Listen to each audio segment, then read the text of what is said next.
I said only saints could behave with Nishkam Karma. And yet, it doesn't mean that corporate morality, Kiran, has to be all about teaching young people to give elevator speeches. You know what an elevator speech is? It's a terrible thing. People are always promoting themselves in companies, and then you're taught that you must not contradict your boss. When I was at Richardson, Hindustan, you were told that don't contradict your boss. Be nice to him. Make him look good. Exactly. That's what is right is what the boss wants. Very, very wrong. And so there is a better way. Even if we can't act with Nishkam Karma, surely there is in this ideal, there's a hell of a lot that it can teach us.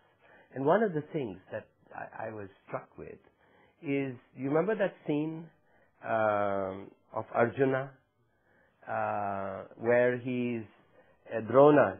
Remember that scene where Drona asks Arjun, what do you see when he has his bow and he's looking at the bird? Yes. So exactly. Yes. So he asks Arjun, do you see the tree? And he says, no. Do you see the bird? No. Do you see the head of the bird? No. Do you see the eye of the bird? He says, yes. Now that's really what makes the world go round. Focus.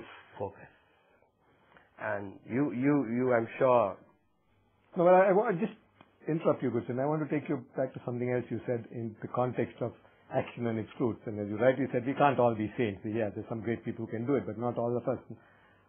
What is the institutional mechanism for making sure that, people yet do things? Is there something at all that? And I think that's really a very good question, because that's really at the heart of market capitalism.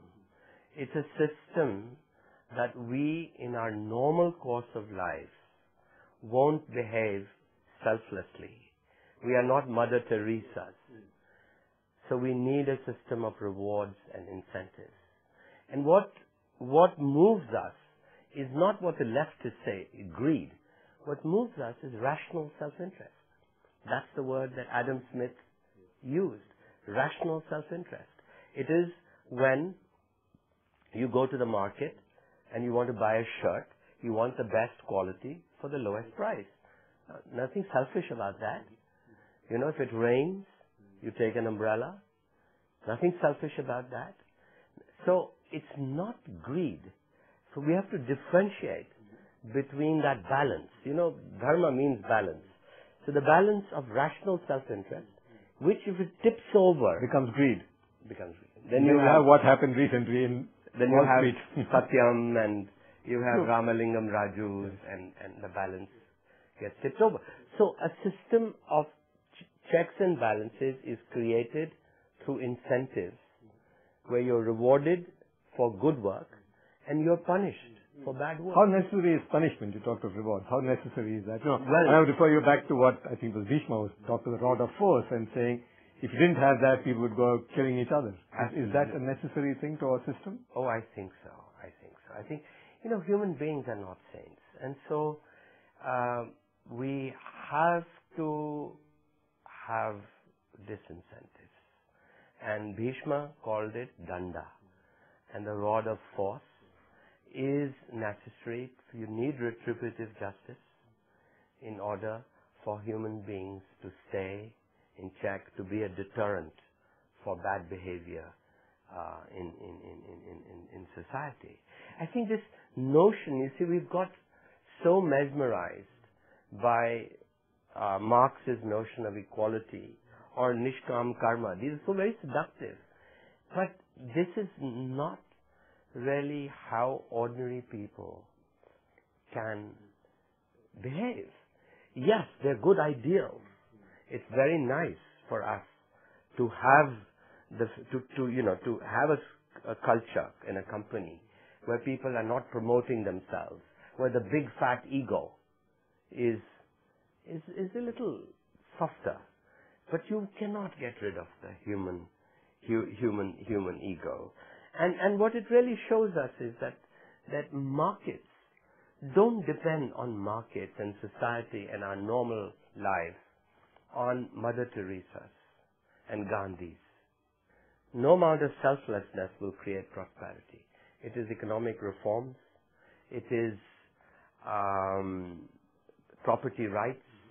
It is law and order. Even Bihar, now we are seeing since Nitish Kumar came, that Bihar is becoming attractive to investors. These are the things that will create wealth in our society. And so let's not run down the notion of rational self-interest and call it greed or only time. It's very important that we make this distinction and that we actually forget a little bit about these ideals. I mean, Nishkam Karma is exactly the ideal that the Nazis... Thinking of that, it's action and don't think of its fruits, and you use that as an excuse, if you like, or a justification to do things. So, Nishkam Karma won't make you more moral. The Nazis in their defense at Nuremberg kept saying that, look, I did it for a greater cause, not for my promotion. In fact, I felt pain killing those Jews.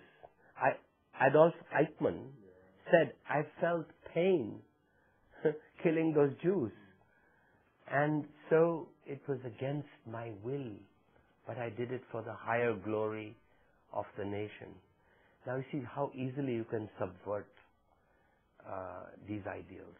So it's dangerous. Ideals can be dangerous.